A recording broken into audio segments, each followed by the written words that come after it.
Good morning, everyone. It's Mark Wiens with Migrationology.com and EatingThaiFood.com in Bangkok, Thailand. It is a very hot and sunny morning, and we are at the bus stop. We are gonna catch the bus back into Bang Rak around Sapan Taksin, and we are gonna start this mid-morning with what is hopefully a delicious meal.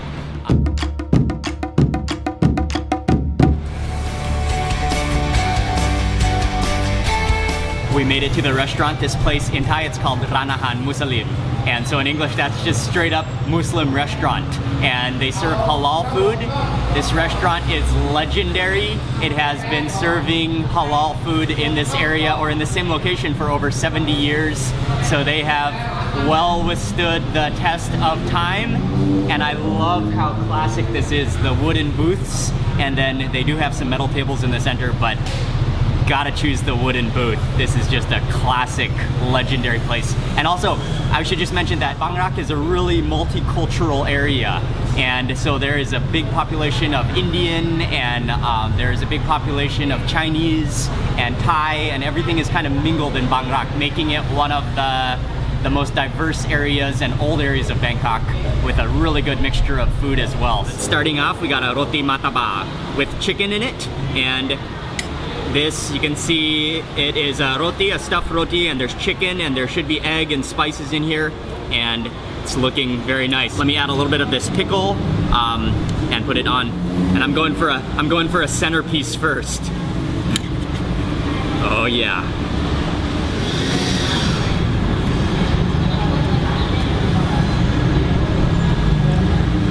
Oh yeah. That tastes like curry scrambled eggs within a roti, which is, the roti is a little bit gooey and a little bit crispy at the same time.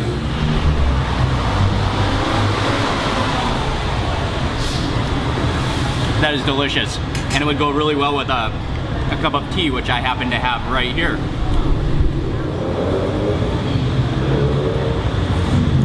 This is a dish called kuruma kai, chicken curry, and nice and yellow in color. There is a little bit of oil floating on top of there, but it looks extremely flavorful. And yeah, look at that curry. There's a tomato over here, which I will take as well. Let me put this onto my rice. And a little more of that sauce would be a good idea. And I'm getting that tomato too in this bite. It is a little mild, but really well balanced. And I like having that tomato in that bite to give it a little acidity and that sourish tomato flavor. I'm gonna go in for one more bite.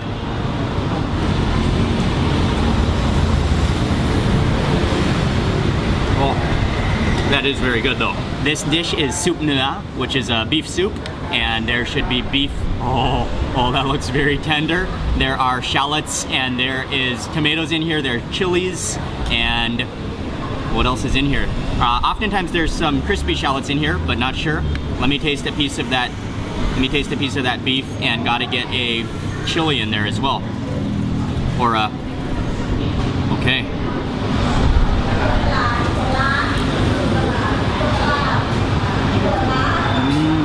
Oh, that almost tastes like roast beef, but then wrapped up in a broth that is sour, slightly beefy, but not too beefy and not too oily. And then you can also really taste the onions in there, as well as that chili gave it a nice kick, that's for sure.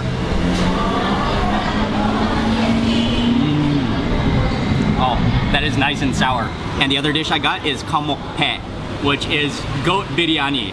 And the rice is orange and yellow, and then the piece of goat, oh, here it is, submerged below the rice there.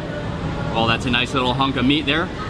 And it's served with a Thai, like mint and cilantro sauce, as well as some curry sauce on the side as well. But I gotta taste it. Let me taste it first with no sauce. Oh, look at the tenderness of that meat. Oh, that just slides right off there. Okay, taste a little bit. Okay.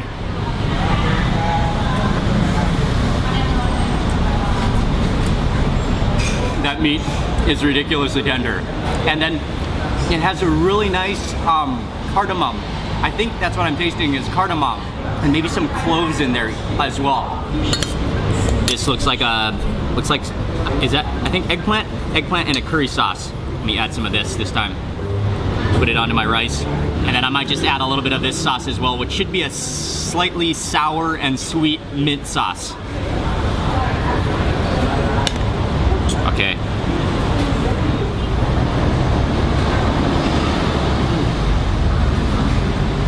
That's about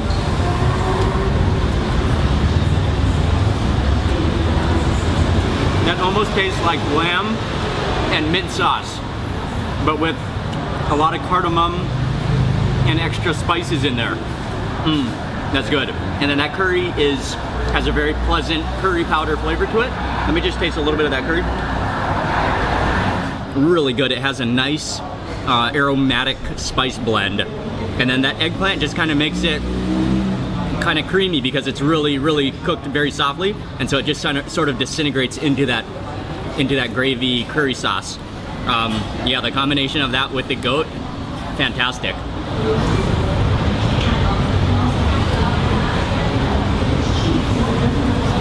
I actually love the rice just with that side of curry sauce. That's wonderful. And then, of course, the goat makes it even better. There are few better ways to start off a day than with a hunk of goat. That was delicious. They serve good food here, and I don't know how you could not love these wooden booths and the green, like, rocky tile on the floor. This place is legendary, and they serve halal food right in Bang Rak, right at the corner of Silom Road and Jalan Krung. And actually, we're just right across the intersection from Lebua State Tower, where the famous Sirocco Sky Bar is. I'm very happy with the start of this day. We just jumped into a taxi and we are on our way to Charan Sanitwong Soi Sam, which is Soi 3. It is across the river, and we are going to a place called Ban Silapin, which is also known as Bangkok's artist house. And it's a kind of a cool neighborhood to just walk around, and it is a artistic kind of creative house with traditional Thai style.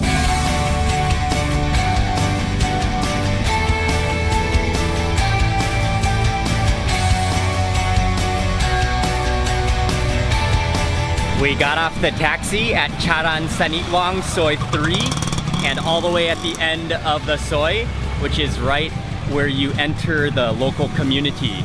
So we are walking into the community now. And also, I just wanted to mention that you could alternatively get here by renting a private longtail boat, or maybe even taking a tour. But we got here by taxi, and then we're just gonna walk in from here.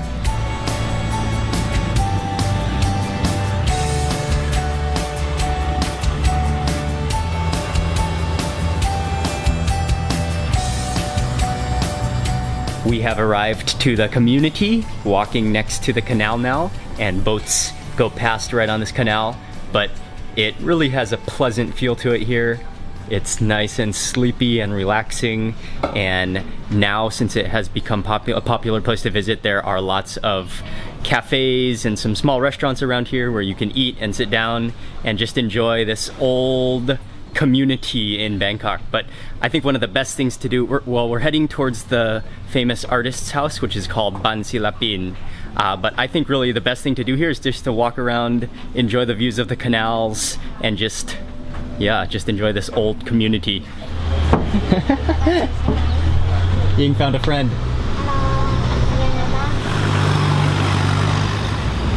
They have a coffee shop here at Ban Silapin, so it's time to have an iced coffee.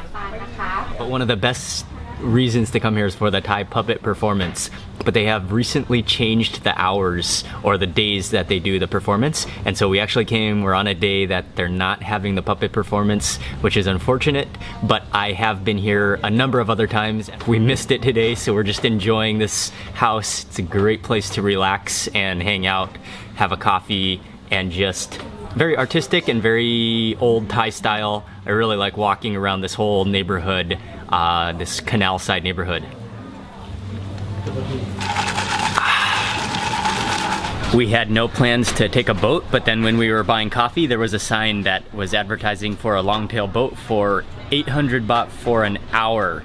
And so we thought, now is a good time to take a boat. So we just called the boat driver. He's gonna pick us up, and we are gonna take a little boat tour of the klongs, which are the canals. So this should be fun.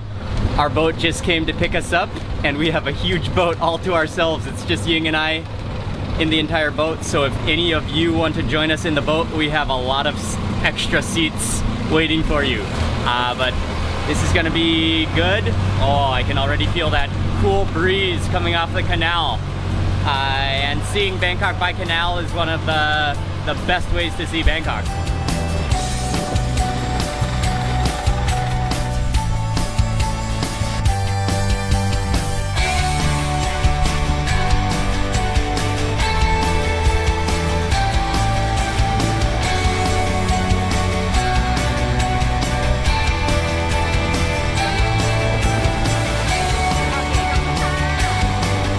The boat ride was fun, and we actually decided to get off a little bit early and not take the full tour because we wanted to get dropped off, and we got dropped off at a temple called Wat Kalanyanamit, and we are here now to just walk around, and we're gonna go explore an area called Kudijin, which is home to the Santa Cruz Church, an old Portuguese church. We're just cutting into an alley, and this area is called Kudijin.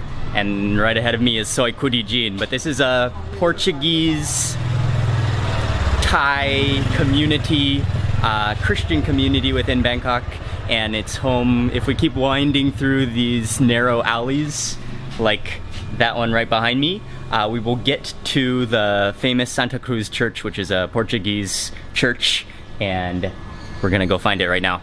I really highly enjoy walking around back alleys like this in Bangkok.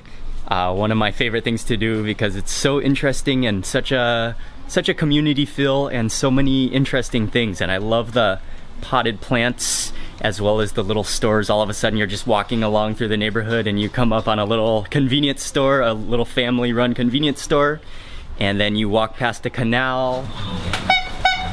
Okay, I'm gonna stand on the side of the alley as a cart rolls past.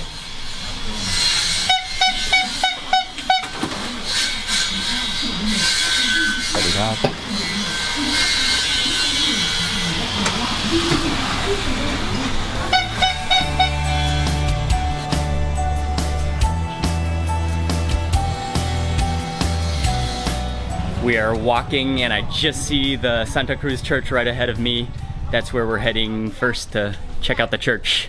Right behind me is Santa Cruz Church, which is a Catholic church, and it really has some interesting history and a long history. It was built originally back in the 1700s, and it has since been rebuilt, but it still remains intact today, and it is a place that still holds services on Sundays. And this is really a lesser explored area of Bangkok. Really nice and peaceful, and you can walk inside, check out the church, and then also just walk around the community.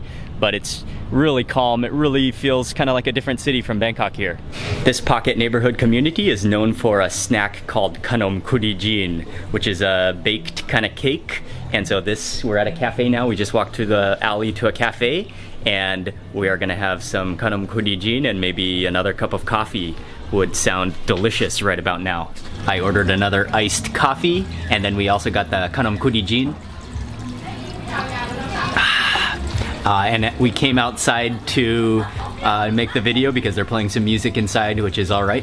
But this is a really nice, family, pleasant cafe, and in the back they make this snack, and then they just have a kind of side business cafe here, but really small and really family run. And they told us that they have been, they've operated this Khanom, this cake store here, or this making the Khanom Kudijin for 5 generations now. So it's been around for a long time.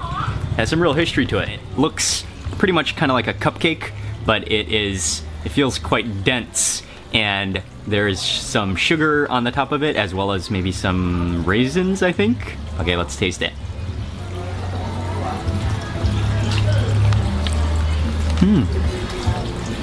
It's a little bit dry and very crumbly, and it has that egg white meringue-y flavor to it, but at the same time it's kind of like a sponge cake as well, and would go well with a cup of coffee. I'm not a huge desserts or cake eater myself, but Ying, my wife, enjoys it. But I do like the coffee, and I love this, the whole atmosphere of these lanes and this community. Coffee. It is looking pretty rainy outside, like it's about to storm, so we decided to jump into a taxi and we are on our way back to the hotel for a bit. We got back to the hotel and we spent about an hour back at the hotel. Now we are walking out to the road, gonna try to catch a bus. It has been 2 weeks on this trip to Bangkok so far, and there's a dish which is probably the most well-known, most famous Thai dish outside of Thailand. A stir-fried noodle dish. You might know what I'm talking about, and we haven't eaten it yet on this trip, so hopefully that will change in a few minutes from now.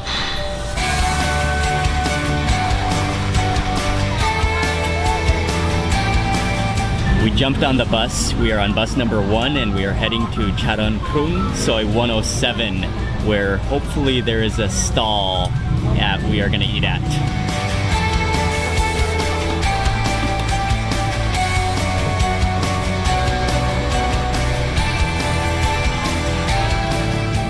That was a little bit of a mission. We didn't know how far down 107, Soi 107 it was, so we decided to walk.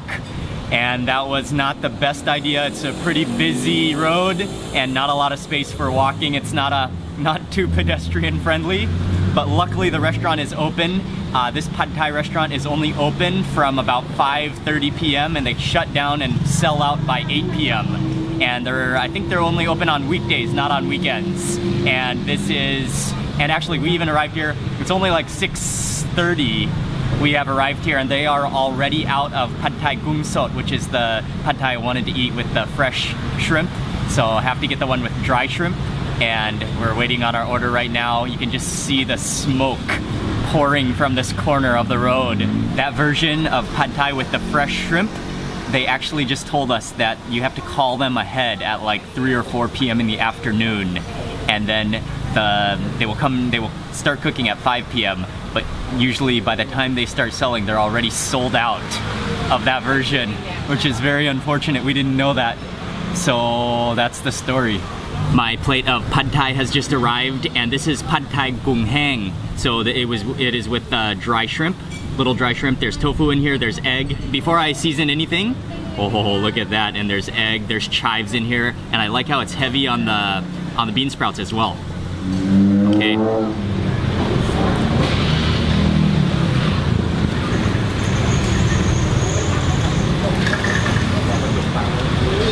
Oh, that is awesome. Oh, wow. Oh, that's incredible. Oh, that is so smoky. It actually is so smoky that it has a flavor that would, like, just before being burnt. It's that smoky. Oh man, and that makes it really good. The noodles are really sticky and not overcooked. And then you really get those crunchy freshness from those bean sprouts. And I think I may have had a chive in there and a dry shrimp. Oh wow, but it's all about that smokiness. That's a really good plate of Pad Thai. Going in with a squeeze of lime. And then a sprinkle of crushed peanuts. And then gotta go in for some chili flakes. That's a must. Okay, that should be good. And then give that a little toss. I like to eat, this is called huap pli, which is banana blossom flower. Okay, let me taste that now with that lime juice and that extra chili.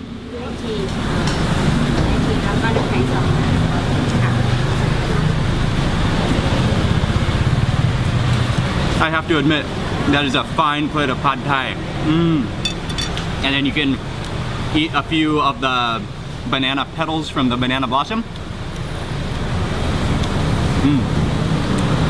They're crispy and they're a little bit chalky. And I love all these fresh bean sprouts, and then also chasing each bite with a fresh chive as well. Just look at that egg. It's like almost burnt, almost so close to being burnt, but that just gives it an unbelievable flavor. Oh, it's so good. That's really good, Pad Thai.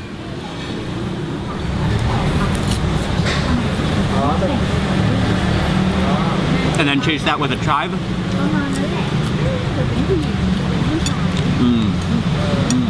I really rarely ever eat pad thai when I'm in Thailand, but I can definitely say that this is one of the best versions I've ever had. Really, almost unbelievably smoky flavor, and I really liked the texture of the noodles as well. Pretty cool spot. It's definitely very off the beaten path, and I really wish I would have gotten to have the fresh shrimp version, but that one sells out before they even open most of the time. So next time I'm gonna be sure to call ahead. Yeah, this place is only open for 3 hours per night, so it's a little bit tricky to get here. And it's also, yeah, they sell out really fast. So a little bit off the beaten path, but really good pad thai. I'm gonna end the video for today here, and we're just gonna head back to the hotel. So if you enjoyed this video, please remember to give it a thumbs up and also leave a comment below. And tomorrow, we are gonna, actually it's gonna be the end of this Bangkok series. We're gonna check out of our hotel and go home, but I will be vlogging about it, so stay tuned for tomorrow. See you then.